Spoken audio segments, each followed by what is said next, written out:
سلام أب زلهم كبرات فتواتن نايز ميدا بتقتلتي مبارن لهم دما بزعبا توماس يمان برهان بزتزار وقال دما بزح جيجاتات دما فاسيمونا تبهلي فلاكا قبل دك انسيو احواتنا اللي دما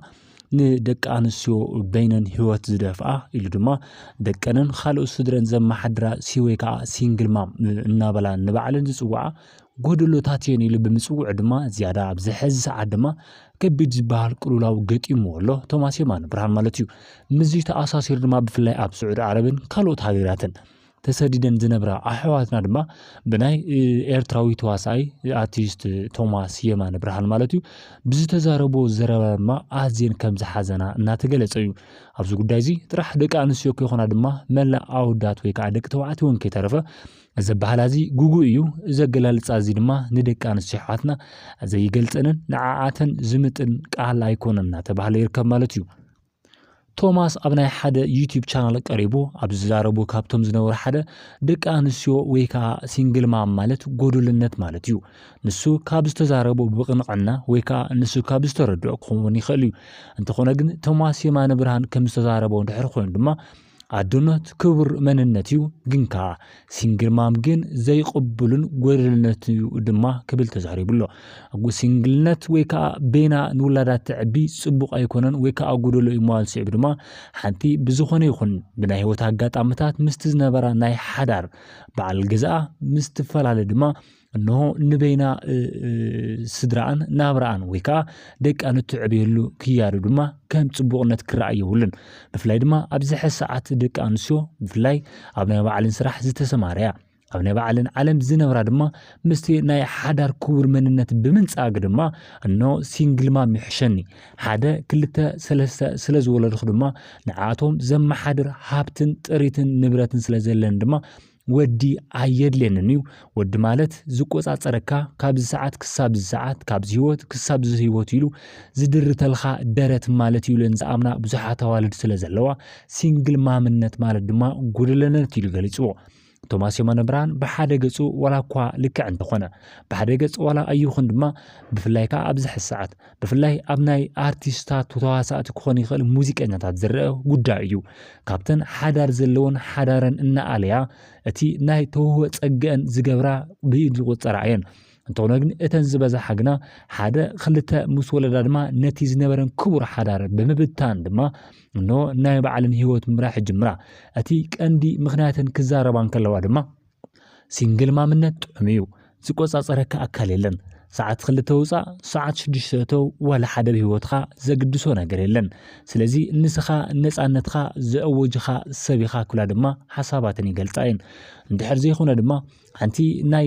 ድራማ ተዋሳኢት እንድሕር ኮይና ድማ ኣብቲ ድራማ እትሰርሕሉ ካብ 6 ለይቲ ክኾን ይኽእል ሓዳር ሙሉእ ክኸውን ይኽእል እንድሕር ሓዳር ሃሊዋ ንምንታይ ከምዚ ትገብሪ እዚ ኮ ኣግባብ ኣይኮነን እዚ ናይ ሰበይቲ ሓዳር ኣካይዳ ይኾነሉ ስለዚ ግስጻን ስለዚ መህራን ድማ ካብዚ ንምህዳም ድማ እንሆ ሲንግል ማምነት ዝመረጻ ብዙሓት ተዋሳእቲ ኢትዮጵያን ኤርትራን ኣለዋ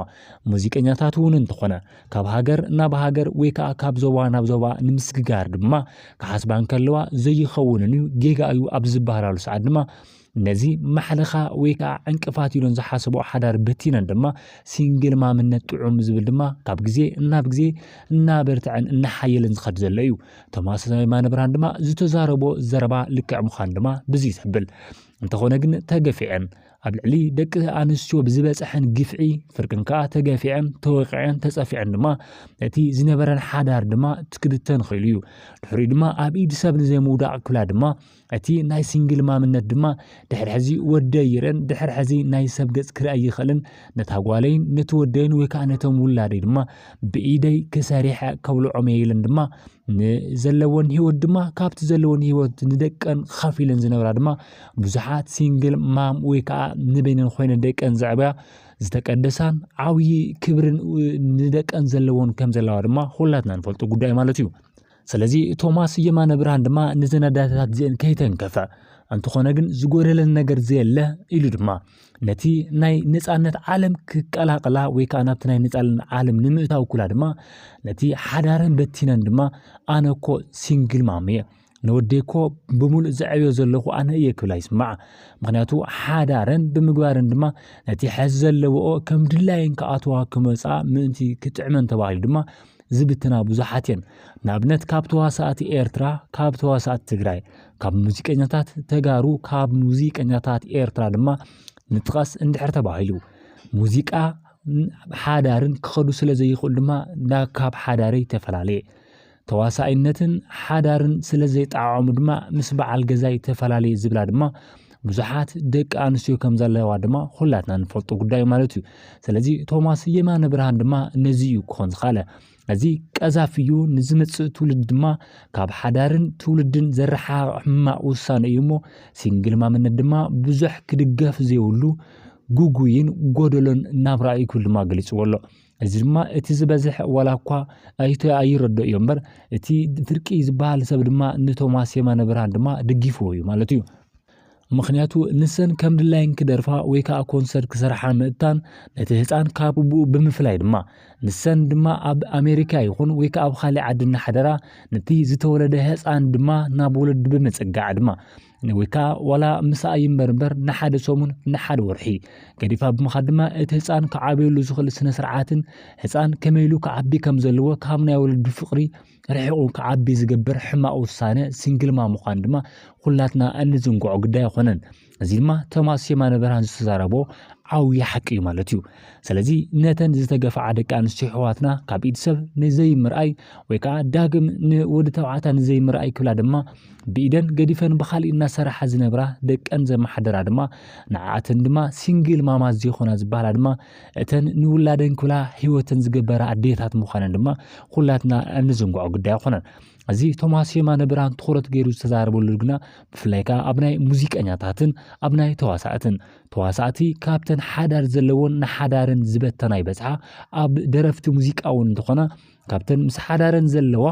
ብ9% ዝፈትሓ እተን 10% ድማ ኣብ ሓዳረን ዘለዋ እየን ማለት እዩ ስለዚ ናይ ቶማስ የማነ ብርሃን ሎማዓንቲ ኣብ ሓደ ዩቲዩብ ቻናል ኣብ ዝነበረ ፃንሒት ካብ ዝተዛረቦ ድማ ኣብዚ ሰዓት ብፍላይ ድማ ብርክት ዝበላ ንበይነን ኮይነን ውላድን ዘመሓድራ ኣብ ሳዑዲ ዓረብያ ኣብ ኣሜሪካ ቱርኪ ፍራንስ ጀርመን ወዘተ ስዊዘርላንድ እውን እንትኾነ ቁፅረን ብርክት ዝበላ ድማ ኣብ ልዕሊ ቶማስ የማነ ብርሃን ድማ ኣብ ልዕሊ ደቂ ኣንስትዮ ክብሪ ዘይፈለጥ ክብሪ ደቂ ኣንስትዮ ዝነዓቐ ዝወረደን ሰብ እዩ ሲንግል ማምነት ማለት ጎደሎነት እዩ ኢሉ ገሊፅዎ ሲንግል ማምነት ግን ዕድማኣ ገዲፋ ንውላዳ ትነብር ማለት እዩ ናብላ ድማ ገሊአን ብዘይተረድኦ ገሊአን ድማ ብሓደ ኣንፈት ብምርዳእ ድማ ክፀርፎ ይረአ ኣለዎ ማለት እዩ ብፍላይ ኣብዚ ናይ ሎማዓንቲ ማለት እዩ ብዝኾነ ኮይኑ ግን ቅድሚልና ከም ዝሓበርናዮ ድማ ሲንግል ማምነት ማለት ርካሽ ዘይኾነሲ ነተን ንዓለም ወይ ከዓ ዓለም ነፃነት እያ ብነፃነት ክትነብር ኣለካ ዝብል ጥቕሲ ንዕኡ ንምትግባር ኩላ ድማ ሓዳርን ዝብትና ደቂ ኣንስትዮ ንዓኣተን ሓሲቡ ዝተዛረቡ ዳ እምበር ነተን ቅድሚላ ከም ዝሓበርናዮ ነተን ዝተገፍዓ ደቂ ኣንስትዮ ኣሕዋትና ድማ ደቀን ውላደንን ዘይኽፈል መስዋዕቲ እናኸፈላ ዘዕብያ ንዓኣተን ዝገልፅ ከም ዘይኮነ ድማ ካብቲ ሙሉእ ቪድዮ ዝተዛረቡ ድማ ምዕዛብ ይከኣል ማለት እዩ ሕዚ ግን ኣብ ልዕሊ ቶማስ የማነ ብርሃን ዝወርድ ዘሎ ፀለመን ፅርፍን ድማ ኣዝዩ ሰብ ሓንቲ ቃል ዳ እምበር 100 ቃል ሰሚዑ ከም ዘይምልሰልካ ድማ ካብዚ መርዳእ ይከኣል ሓደ ጫፍ ሒዝኻ ነቲ ኣብ ማእኸል ዘለን ነቲ ናይ መዛዘም ሓሳብን ከይረኣኻ ድማ ነታ ናይ ፈለማ ሒዝኻ ምዝራብ ግና ዝያዳ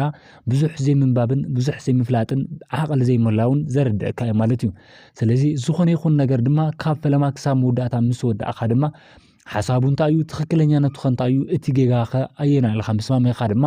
ኣብ ልዕሊ ሰባት ትፈርድ ነቲ ሓሳብ ድማ እዚ ዝተጋገየ እዩ እዚ ከዓ ሓላፍነት ዝጎደሎ ኢልካ ምዝራብ ይከኣል እቲ ዝበለፀ ማለት እዩ ፈለማ ግን ናይ ቶማስ የማነ ብርሃን ሎማዓንቲ ኣብ ዝዛረቦ ሓሳባቱ ድማ ነቲ ንሱ ዝኣመነሉን ንሱ ብዝተረድኡን ኣገላልፃ ንዝገለፆ ድማ ብዙሓት እውን ላይክ ገይሮም ኣለዎ ማለት እዩ ምክንያቱ ንሱ ነዚ ንመፅእ ዘሎ ትውልድ ድማ ናይ ምፍታሕ ከም ባህሊ ክረኣይ የብሉን ሓንቲ ኣዶ ካብ በዓል ገዛ ተፈልያ ንበይና ተመሓድረሉ ህይወት ድማ ዝያዳ ከም ፅቡቕ ተግባር ወይ ከዓ ከም ባህሊ ክረኣይ ዘይብሉ ቀዛፊ ትውልድ እዩ ማለት ድማ እቲ ክስመረሉ ዝግብኦ ሓሳብ እዩ ማለት እዩ ስለዚ ዝኾነ ይኹን ዓይነት ሞያ ያለካ ድማ ምስ ሞያኻን ምስ ዘለካ ናይ ሓዳር ኣካይዳን ማእኸል ጌርካ ክትኸደልካ ዳ እምበር ነዚ ንስራሐይ ስለ ዝጻብእ ድማ ከፍርሶን ክብትኖናል ንዝብል ድማ ነቲ ዝመጽእ ትውልድ ድማ ናብ ካልእ ኣንፈት ዘጓዕ ስለ ዝኾነ ድማ ኩልና እውን ነዚ ዓይነት እዚ ክንቃወሞ ይግባአና ክንብል ደሊ ማለት እዩ ስለዚ ንሎም ሒዝናልኩም ዝመጸና ብዛዕባ ቶማስ የማነ ብርሃን ሲንግል ማምነት ማለት ጎደሎነቱ ኢሉ ዝገለጾ ጋላት ድማ ሒዝናልኩም መጺና ነርና ማለት እዩ ስለዚ ነዚ ቪድዮ ድማ ላይክ ምግባር ይትርስዑ ሰብስክራይብ እናገበርኩም ባ ሓድሽ መደባትና ምንታ ክበጽሕኩም እዩ ስለዚ ሰላም ሁኑ ቻው ቻው ሰላም